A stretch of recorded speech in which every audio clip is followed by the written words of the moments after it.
A Mulher de Preto, conto de Machado de Assis. Esse é o primeiro vídeo. A primeira vez que Dr. Estevão Soares falou ao deputado Menezes foi no Teatro Lírico, no tempo da memorável luta entre lagruístas e chartonistas. Um amigo comum os apresentou ao outro. No fim da noite separaram-se, oferecendo cada um deles os seus serviços e trocando os respectivos cartões de visitas. Bom, então, primeiro de tudo, teatro lírico, se vocês assistiu os outros vídeos sobre os contos, ou até mesmo o vídeo das crônicas aqui, você já vai saber do que é o teatro lírico, mas vale a pena uma revisão, principalmente se você ainda não viu esses vídeos, né?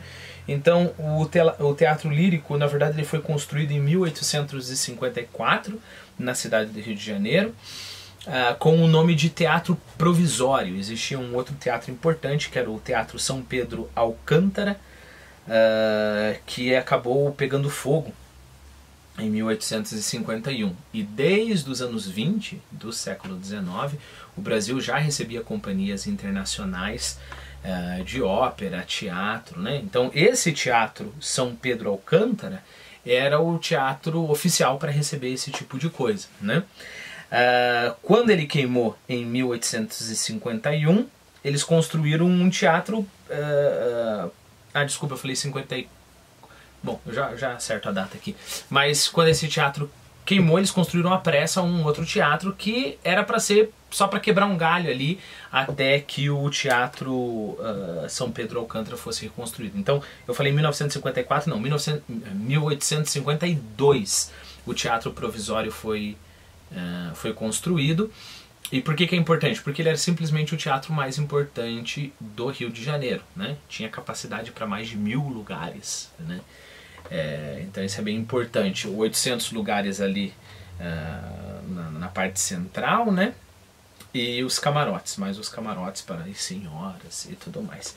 Em 1854, que é a data que eu dei para vocês da construção, só que não é, eles mudaram o nome para Teatro Lírico Fluminense, porque o velho Teatro São Pedro Alcântara já tinha sido reconstruído. Só que acontece que, como esse novo teatro, o Teatro Provisório, que se tornou Teatro Lírico, ele tinha uma capacidade maior, ele ficou sendo o principal teatro, continuou sendo por 20 anos, o principal teatro do Rio de Janeiro, né? Então isso é extremamente importante, porque se você vive no Rio de Janeiro, na corte, né, nesse momento, e você participa da vida cultural, é impossível que você não vá ao teatro lírico, né? A propósito, o teatro lírico continuou como o principal teatro, embora houvesse diversas reclamações, né? Pense, o teatro foi construído às pressas, né? Então tinha o perigo que aquilo tudo desabasse, além do pessoal sempre reclamar que a acústica era terrível e o lugar sempre estava cheio de pó, né? Em 1871, o Teatro Dom Pedro II foi construído, maior ainda que o Teatro Lírico e é claro, a acústica melhor, foi uma coisa muito mais bem planejada. Aí o Teatro Lírico vai perdendo campo, né? Até em 1875 que ele é demolido completamente. Okay? Então tenha isso em mente, porque isso é extremamente importante para o Machado de Assis, nas crônicas, nos romances, nos contos também. Bom, e aí a gente tem essa batalha, né, dos lagruístas contra os chartonistas. Então provavelmente a gente está falando ali uma batalha na unificação da Itália sangrenta, em que morreram muitas pessoas. Não sei se teve tanto sangue assim, né? O que é essa batalha entre os lagruístas e os chartonistas? Era comum nesse tempo você ter a sua atriz favorita ou a sua cantora de ópera favorita, né? E aí é quase como se fosse um time de futebol. Lembre-se, o futebol ainda vai aparecer, né? Então você torce, você defende a sua cantora, a sua artista favorita. Então a gente tem duas. A gente tem, isso eu coloquei os links lá no nosso Quizlet, ok? Para você poder verificar. A gente tem a Amy Lagrua, né? Que é uma cantora, que foi uma cantora italiana, né? De ópera, extremamente influente, extremamente popular. E nós temos a Anne Charton-Demer, que é uma cantora de ópera também, só que francesa. Então, Anne Charton, a gente tem os chartonistas. E a Amy Lagrua, a gente tem os lagruistas, ok? Então, é desse tipo de batalha que a gente está falando, dessa luta memorável. Então, voltemos à nossa história. Quando o doutor Estevão falou ao deputado Menezes, foi no Teatro Lírico, no tempo da memorável luta entre lagruistas e chartonistas. Um amigo comum os apresentou ao outro. No fim da noite, separaram-se, oferecendo cada um deles os seus serviços e trocando os respectivos cartões de visita.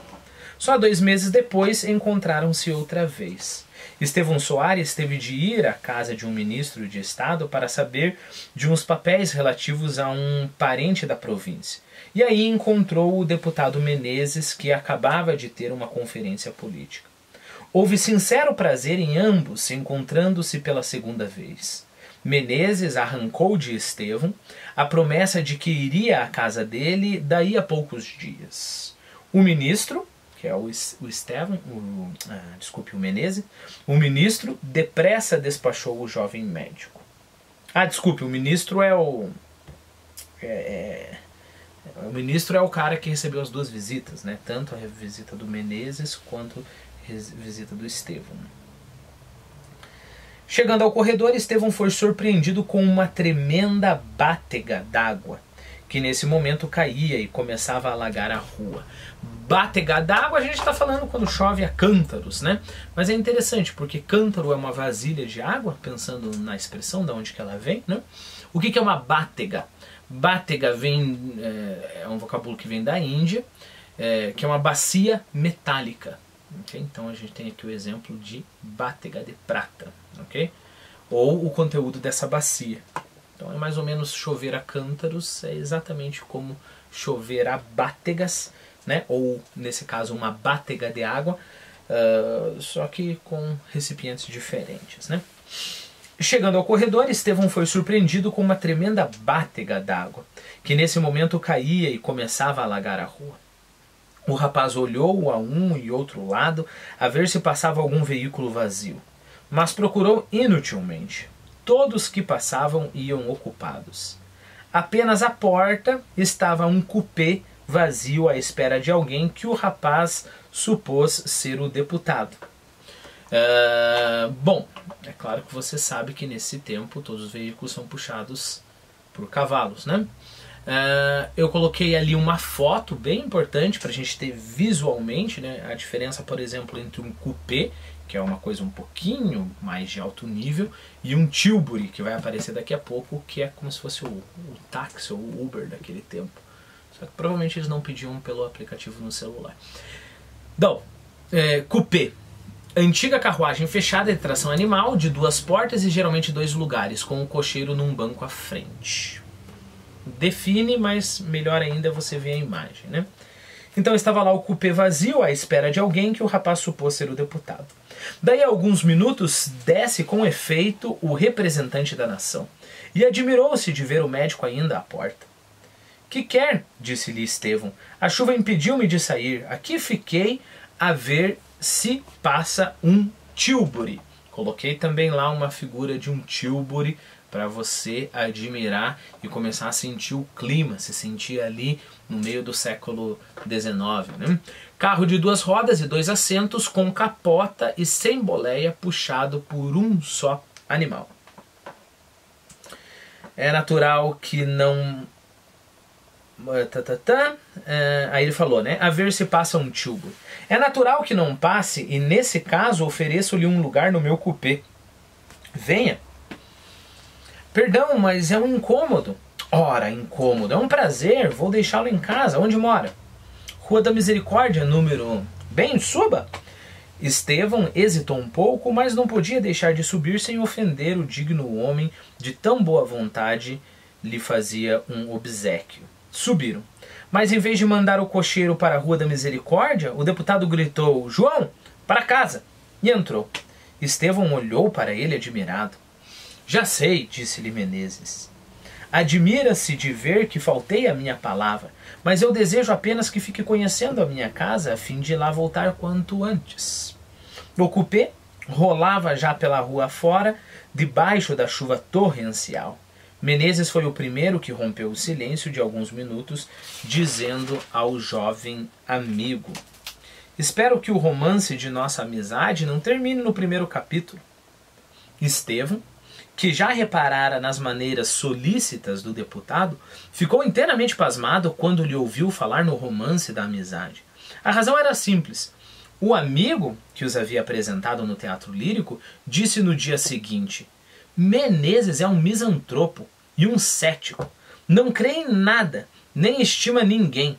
Na política, como na sociedade, faz um papel puramente negativo.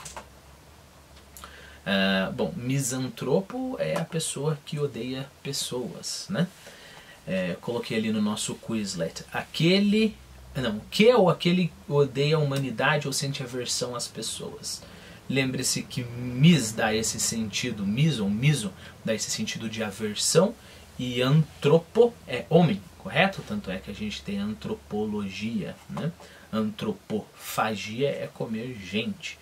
Então misantropo é odiar as pessoas, né? Então, segundo esse amigo que apresentou os dois, o Menezes é um misantropo e um cético.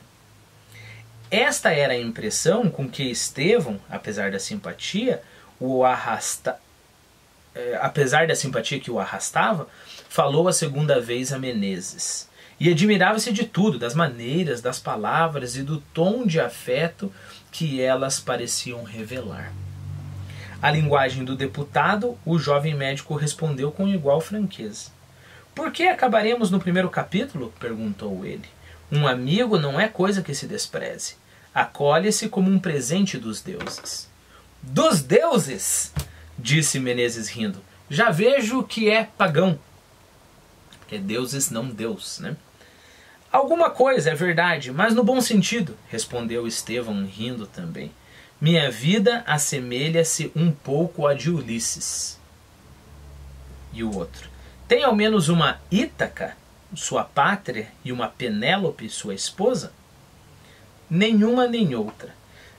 Resumindo a história de Ulisses, Ulisses é um dos heróis gregos. Você assistiu aquele filme horrível com o Brad Pitt.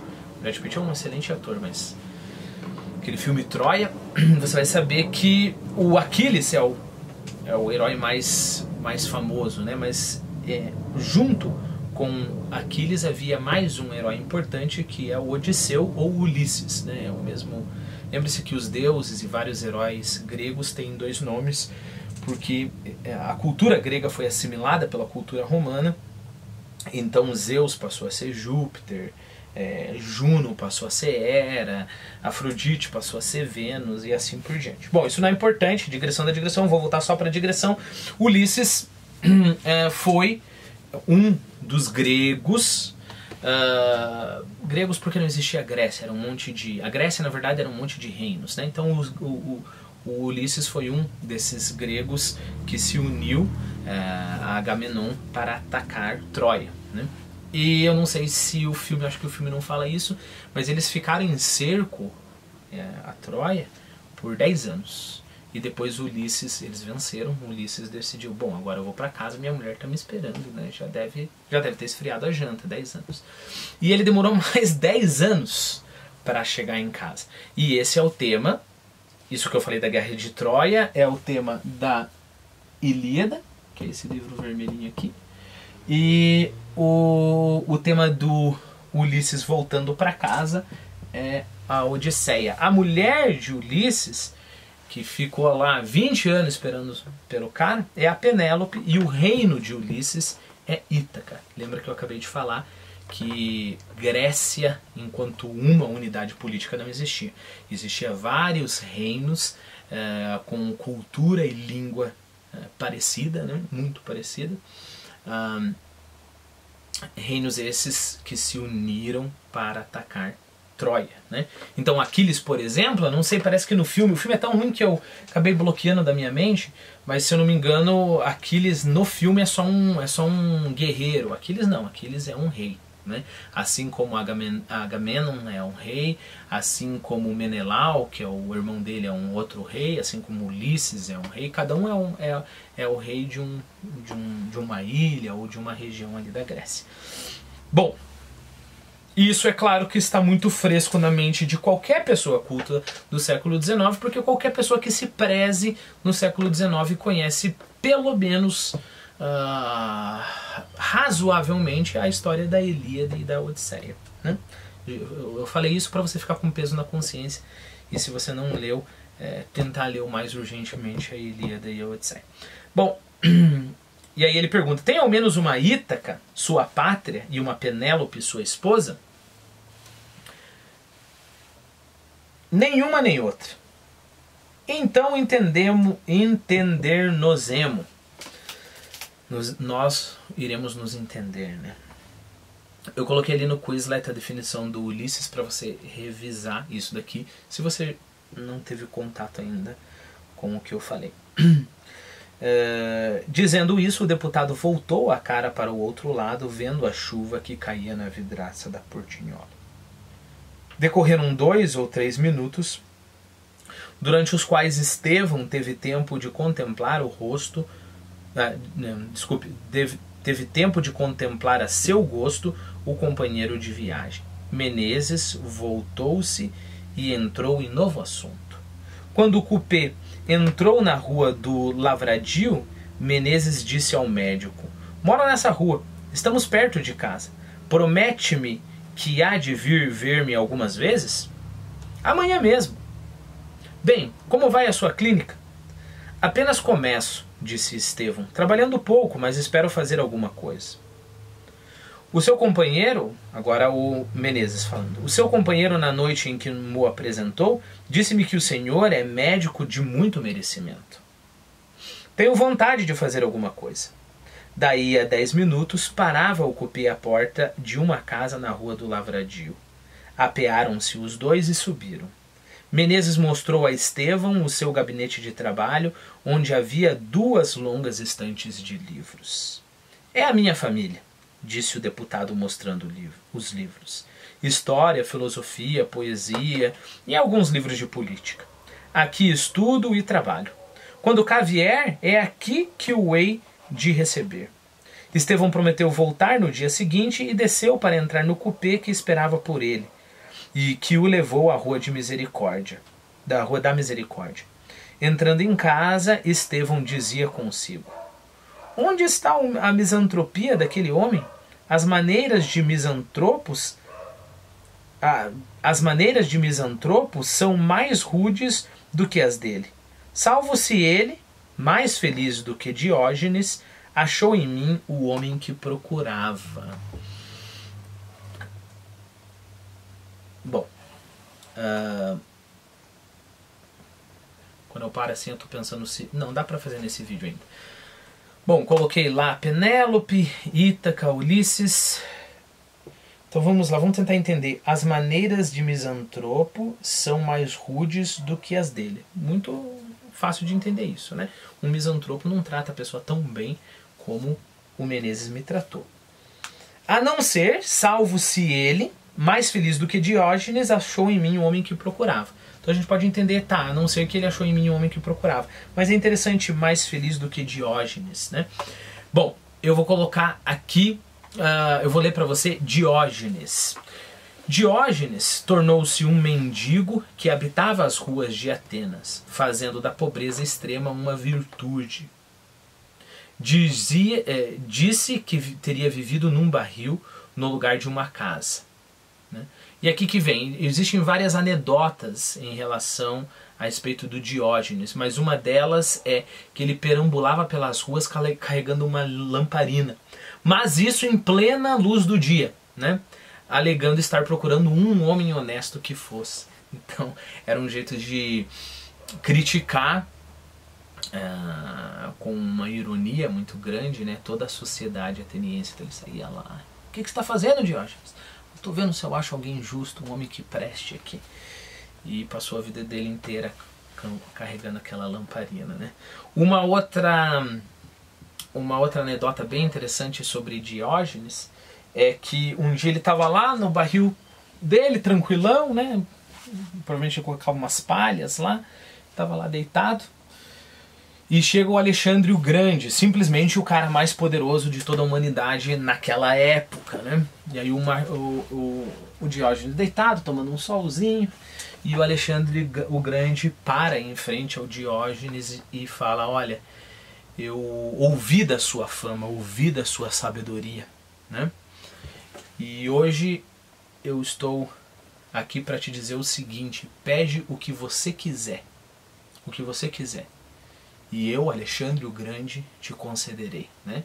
Então imagine essa cena, o Diógenes deitado no chão, todo maltrapilho, Alexandre o Grande, figura imponente, né, de frente para ele.